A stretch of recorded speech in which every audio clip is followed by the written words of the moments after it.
Welcome to this week's episode of the Daring to Transcend podcast. I am really excited to have a special guest from the technology sector today, Elaine Zhou, who is the former CTO of Change.org. Stay tuned for more.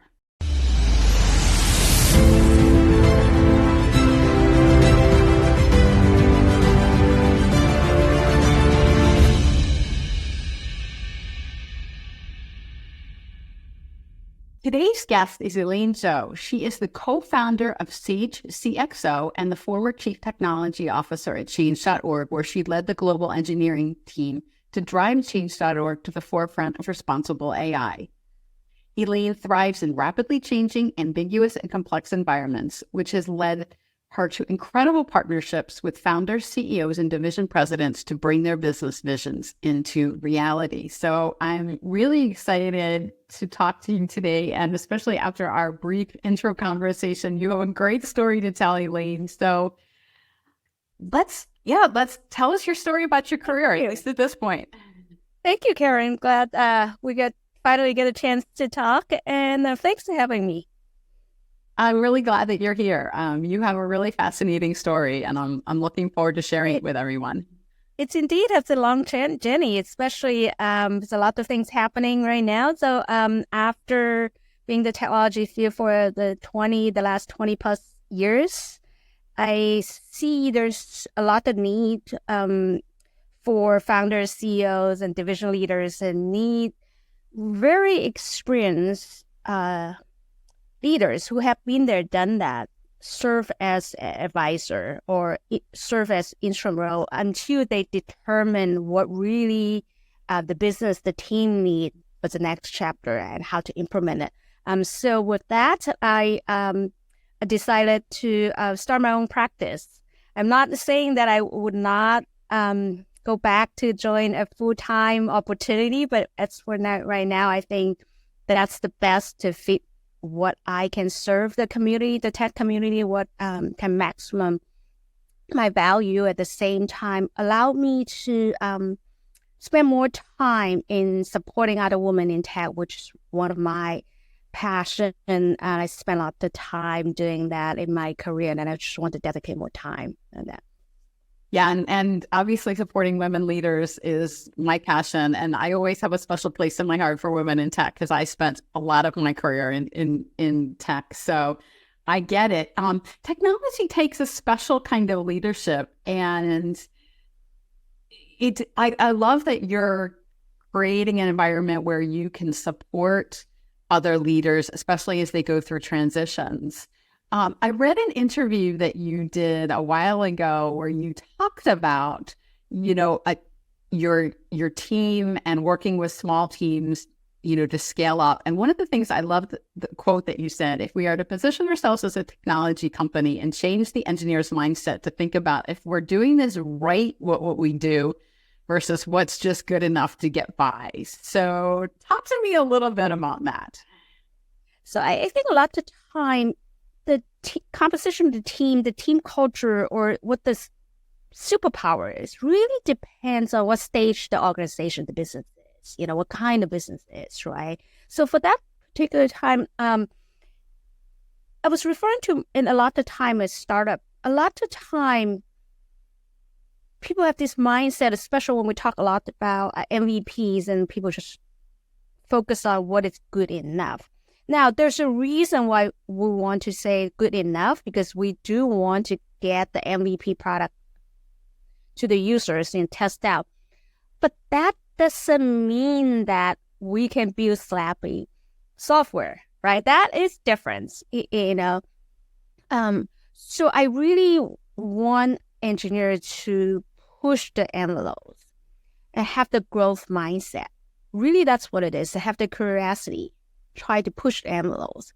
Was it something that do better in the testing? Was it something that we can do better to use the latest technology, or use existing technologies to make it more resilient with the product, whatever it is, or better UX to engage your users, better tracking versus security? You have to push that envelope, trying to say what is the best that we could possibly do at this moment with this straight under this kind of constraints.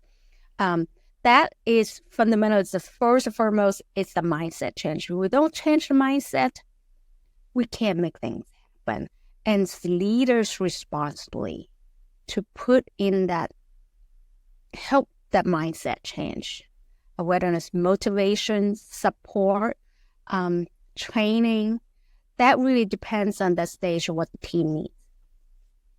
Absolutely. So I'm going to ask you about mindset. How do you, as a leader, at least my firm belief is, mindset in our organization starts with our mindset, right? We have to start with that. So what have you done, or what do you do to maintain and develop the right mindset for you? I think curiosity is important. The growth mindset means that I constantly engage a new technology, constantly fascinating about different techniques to do things, including management and leadership, right? Product and business strategy, push the envelopes. I give you an example.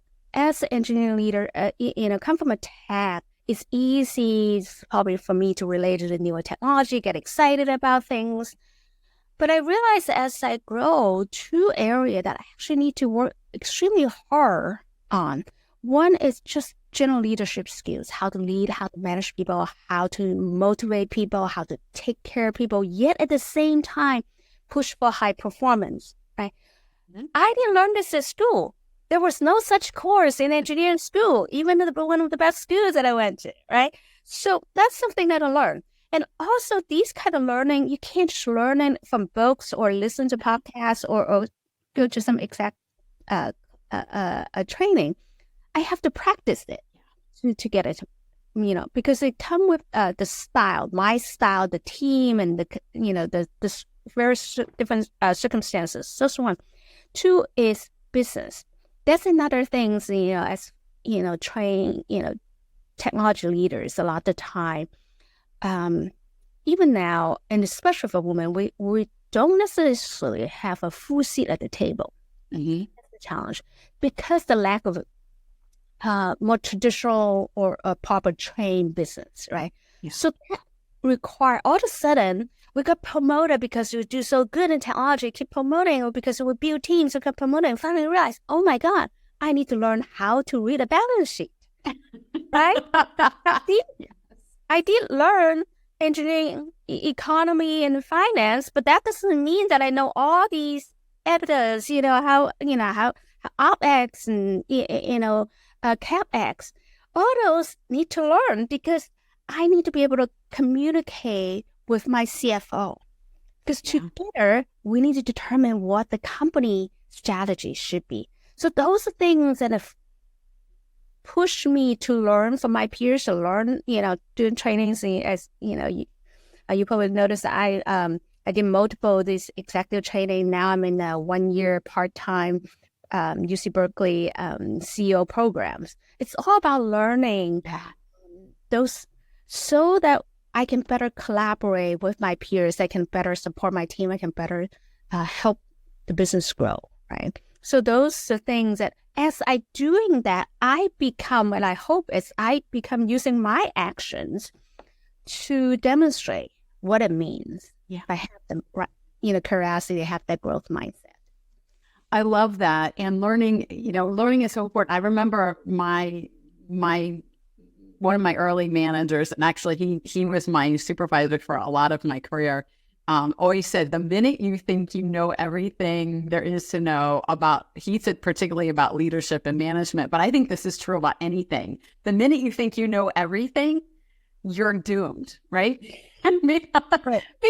Because things are constantly changing and constantly growing, and situations change. And so we have to constantly learn. And I love to learn. That's one of my passions and one of the things that I love to do. So I think that's such an important point. I also love your point about technology leaders who then, to get a seat at the table, really have to take on a whole different skill set besides just being a technology leader. And I think that's true of any discipline. Right. I was fortunate that I bounced around the organization going between like sales and marketing and IT. I had a very weird career. I went back and forth between them.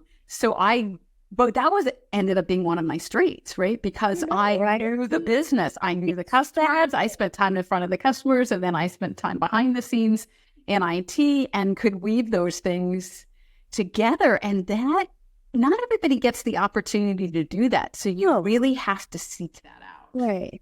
Make those challenges. I love what, exactly like what you said. It's take that kind of opportunity and challenges, turn into an amazing experience, right? Because that's the opportunities there, all right?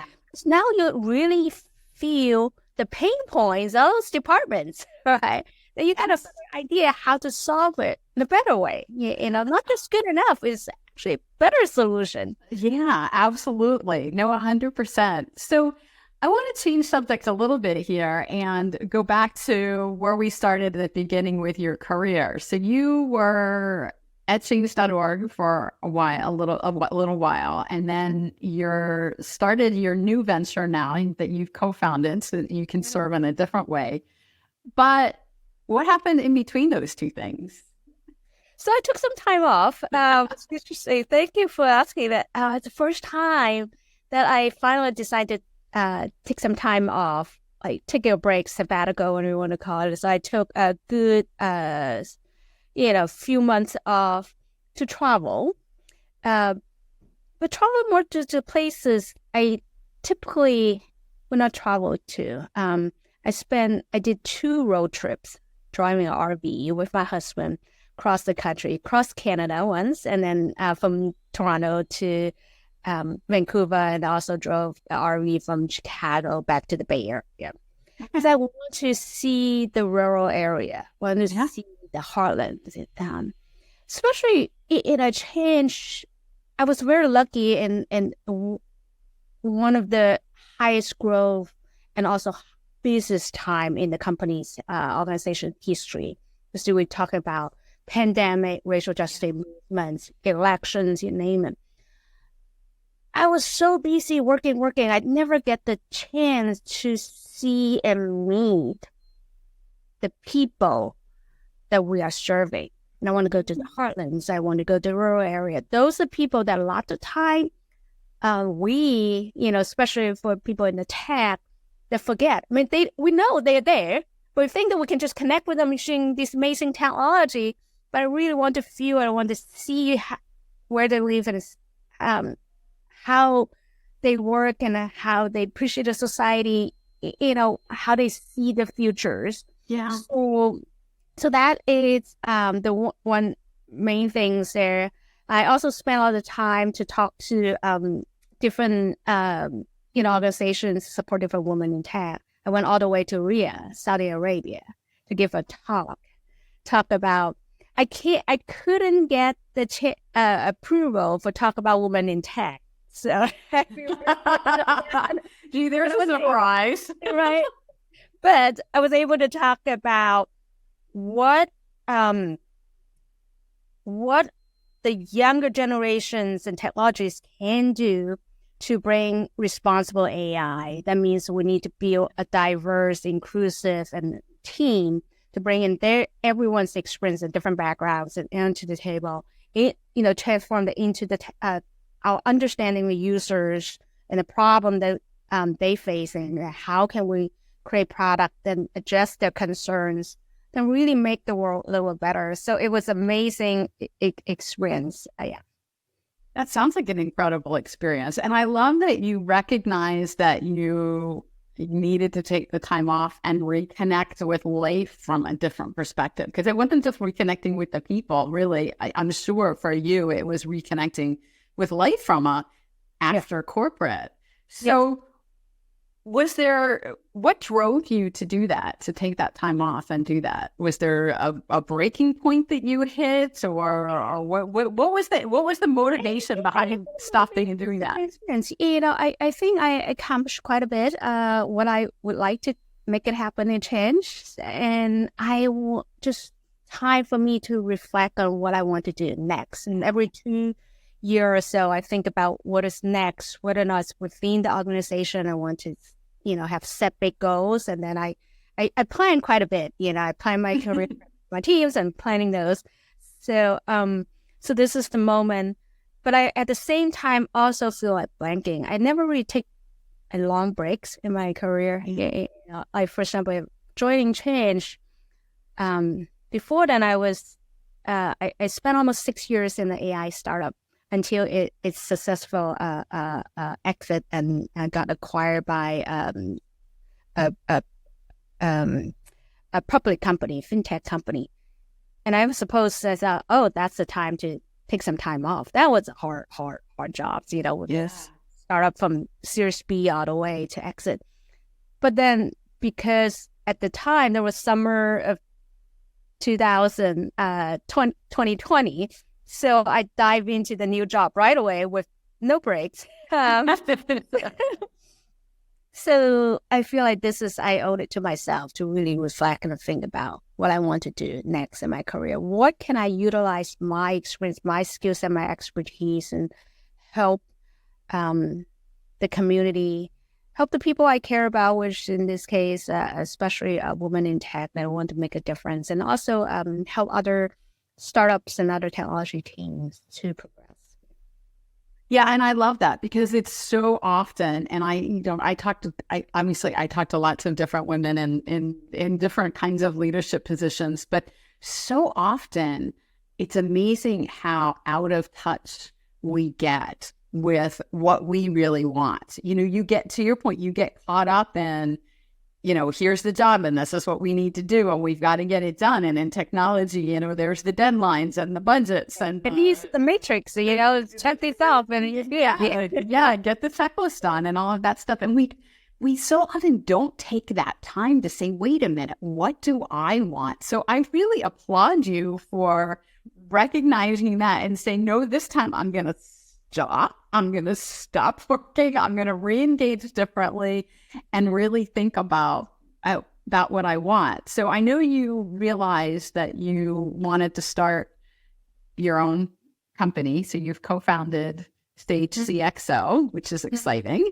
And you want to spend more time supporting women in technology, which I love because goodness knows women in technology need it. There's, that's still an area where there's a big gap between men and women in leadership. Yeah. And what else? What do you want for yourself? Well, lots of things. And I want to continue growth too. I want to learn more. The other thing that we didn't get a chance to talk about is in my career, while I have these more or less classic progressions, from engineer to architect, manager, but, move up. One thing though, I try very hard to enter in different industries, in different domains, right? Because I want to learn about those industries, learn about those domains. Even using technology, the technology part is consistent, even domains. So now I'm looking back, I have worked in so many different industries, from real estate, media, social medias, fintechs and AIs and, banking and so many of those. So I can actually give them back, and that's why I started my practice. The other one is I'm looking forward potentially, another new industry that I have not yet been part of. And fascinating to learn. So I don't know what is it yet. So that probably is something that will get me excited, and probably will be something that I'm fascinating and interesting to explore more. Yeah, that's another area. Yeah, well, that'll be interesting because in your own practice, then you can get exposed to a lot of different industries. Just try to decide, before you decide if you want to go someplace else and go more deep. But you can kind of, I guess that's the fun thing about having your own practice and not being involved. Now, I know this is a controversial topic, and we talk about work-life balance, and we all know there's really no such thing. Yeah. But work-life synergy, I know working in tech is hard to have any kind of personal life. It can be all consuming 24-hour because you're always on call for something, right? especially in the startup arena. As you start on your own practice and you're advising other companies in this, what are your thoughts about creating more spaciousness, I'll put it that way, in your life and in the lives of other technology leaders? So this is a tough one to answer, and I'll be very honest with you. If this is a few years ago, I can tell you what my answer was back then. Okay. I pretty much straight cut it right there. There's no such thing called work-life balance. I worked my entire career mostly in startups. There's no such thing, right? Even when I'm at home, my husband also in tech, and he also spent most of his career in startup. So even for the fun things that we talk about the startup life, and whether it's frustration, challenges, or excitements. Oh my goodness, we just this and so there's no such thing as balance. Now I have a different perspective. By no means that I think maybe the way that I was raised and brought up, I definitely have my viewpoint on balance. I don't believe, for me at least, I don't look at balance as every day that I need to have so many hour work and so many hours of time off.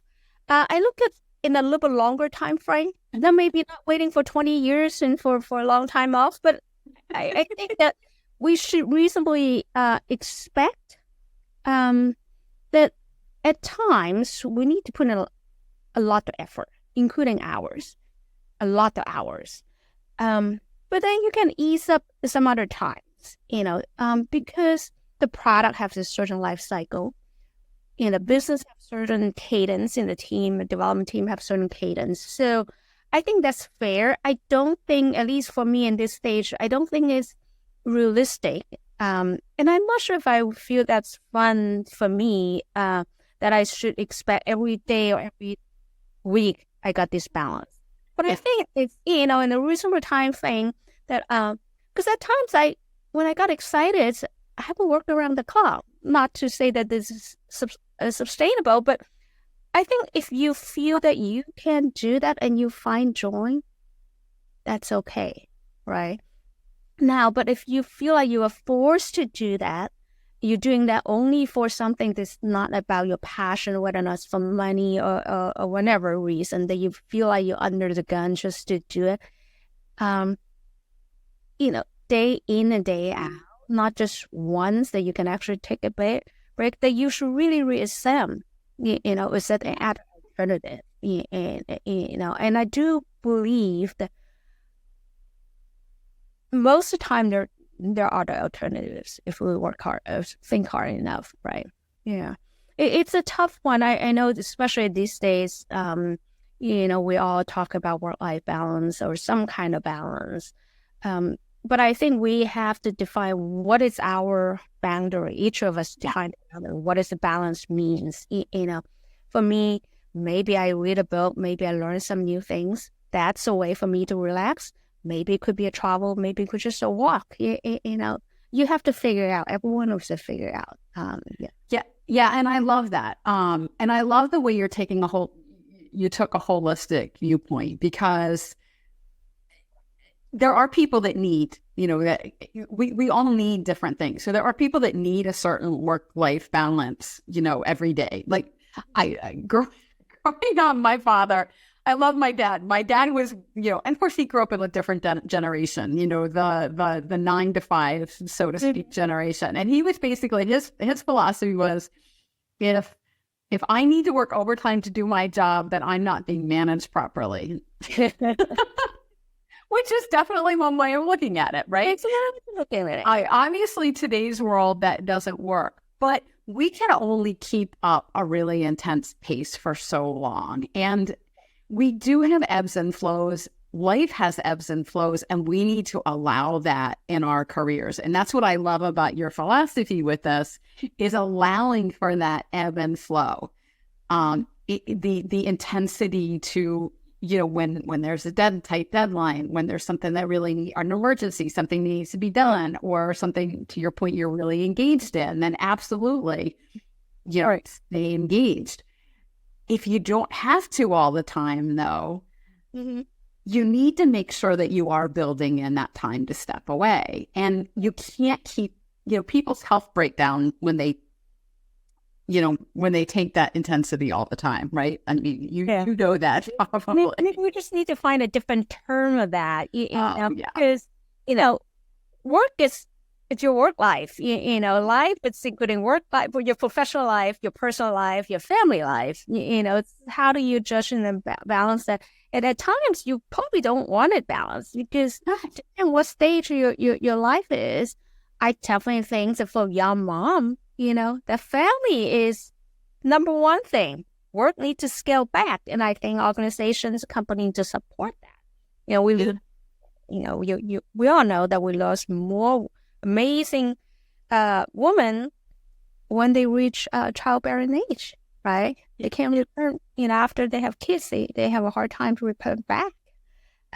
There's lack of opportunity for them. It's so hard for them to work back. So those challenges, we just need to figure out, and I think it comes from both ways, how we position ourselves and how companies can figure out a way to support their staff, Yeah, and I personally I like the term, integration, right? Because we really integrate all aspects of our lives. And when we try to compartmentalize things, and we all have to do that to some degree, right? I mean, there's no way to function without doing it to some degree. But at the same time, if you can create that flow, I'll call it the flow, to integrate from one area of your life to the next, and have the support systems, and have, whether it's your company, your spouse, or things that you outsource, because outsourcing is certainly an option for helping getting support. You can create a flow that your work and your work life and your personal life can integrate with one another to a degree that it's going to create less stress. Now, that's not necessarily easy to do, and you've got to have the right structure to do it, but it would be awesome. I agree with you. If companies and organizations could learn more about creating that flow. So how are you going to create that in your new organization? Well, it's probably easier because it's just two of us, it's a practice. But I think what I would like to do is how to advise the leaders and support them to give those options and, show them the things I have done their work, or I know that I have worked in different places of things and it doesn't work, So have the dialogue and see what is possible to make happen. So a lot of time, the whole balance is also about expectation setting, setting expectations is one, and putting the right people in the right role, right project, right? I mean, I still wonder why not more organizations allow job sharing for women return to workforce after giving birth, right? After the whole time off, or after taking a year or two off for the young child, and then return back and only want to work part-time until, maybe later. We have so many amazing talent, young women, because that was not an option. And I hope people see, one thing that pandemic taught us, it's possible to be productive and effective in a remote environment. Yes, easy. And it's there's a lot of things didn't have been done wrong, and we have lots of area that we haven't figured out how to make it efficient and connected, productive yet. But it's definitely possible. Right. It's possible. Yeah, it's not necessarily right for everyone, but it's definitely possible. So I want to ask you, I do a regular workshop on women's leadership, and one of the things that came up during the research that I did for this, you talk about young women leaving the workforce and the struggle with young families and stuff like that. But what's really interesting is that there have been studies done by McKinsey and Lean In that show that women at higher levels are leaving the organization. If you take women at a director level, for every woman that gets promoted above the director level, 2 others are leaving the organization. Yep. Which is a shocking statistic. And so I think it's not just young women that are leaving organizations. I think women are leaving them in general. What have you observed in your years in tech about women leaving or not leaving, once they get to higher levels in the organization? I think you are right. When I was talking about young women, I'm more talking about, just two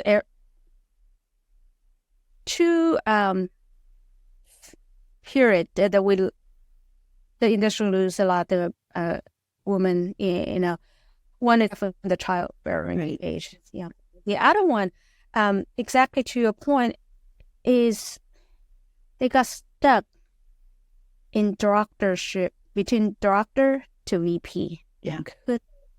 One, just fewer opportunity in general. It doesn't matter, man, woman, or non-binary, just you don't need that many VPs, right? Right. So a lot of time they continue to progress and move up to, the directorship, which is a big deal, senior director, and then stuck there.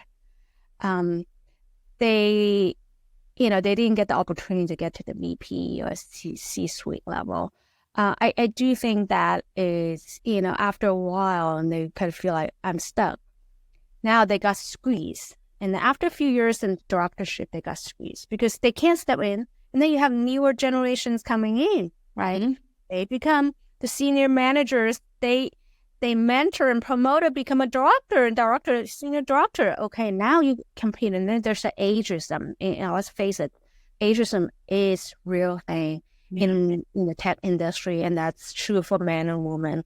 And probably even harder, to women. So I think that is the moment I realize, okay, if I no more operability, now I'm going to newer generation push me. So maybe for me, and they probably do decent in a career, right? So maybe I should early retirement or switch to something else, which is totally fine. There's a lot of people become mentors and coaches, and those are all good and still have a lot of impact. But I do think that contributes, that's one of the big reasons that they decide to walk away instead of continue to progress in their career. Yeah, and I think we lose corporations lose a lot of wisdom and talent. It both, at that inflection point as well, that we don't have opportunities for people to contribute in different ways once they get, because you're right, ageism is very real, particularly in technology. I think, it's kind of one of those things, if you're not, young and then you can't possibly understand technology, right? I mean, there's that whole crazy bias. Crazy bias is there. And, I got it. And I think when we were young, we probably also think that, oh my God, the older generation, you don't know, we know how to use internet, email, but so I think that it's that is definitely true. It is very challenging. That to your point that I actually have just within the last, I would say less than 2 months, I know at least 3 amazing women leaders. Right in that gap, it's kind of feel like whether or not they got pushed out, or they kind of feel like maybe I should rethink whether or not I should take an early retirement or just do something else, because they feel like they stuck. Yeah. And I think there's also, those are the typically women that I work with as clients, right? The women that kind of get to that point where they're either feeling stuck or they're starting to feel like, well, wait a minute, there's got to be more than this, right? Right. And I love what you've done with it, building on your experience and taking on this new partnership. in your own practice, and we'll see where that leads. So I'm really thrilled for you on this next adventure, and I want to stay in touch with you and see what's going on, and I'm sure other people do too. So why don't you tell our audience what the best way to get in touch with you or learn more about what you're doing? Oh, so I think the best is probably just follow me on LinkedIn. I reach out, connect with me on LinkedIn. I usually do pretty good and respond. If something that I can't help, I let you know, and that's the way. But in general, I'm very open. I love to meet with people. I learned to know how to communicate with people because I'm a natural introvert, and as part of my career developments, I learned I need to enjoy doing that, and by learning how to do it, I find more fun doing that.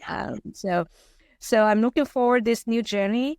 At the same time, if it fails, and I have the mindset of to learning, right? I said this is yet another industry that I haven't done, so I want to experience, and I think that is one thing that just the different mindset. I talk to my friends this way too when they feel like they got stuck. How about try to do something slightly different, explore, until you tried it, you don't know what's in your cup of tea, Absolutely. Like, I always laugh when people ask me what I'm doing, and I tell them about this podcast, and it's like, this was something I never would have thought, even as short as, 2 or 3 years ago, that this was something that I wouldn't do or even enjoy doing as much as I do. But it's so fun to have these conversations with amazing women like you, and I really enjoy it. So I totally agree. I will add my voice to yours. If you try new things,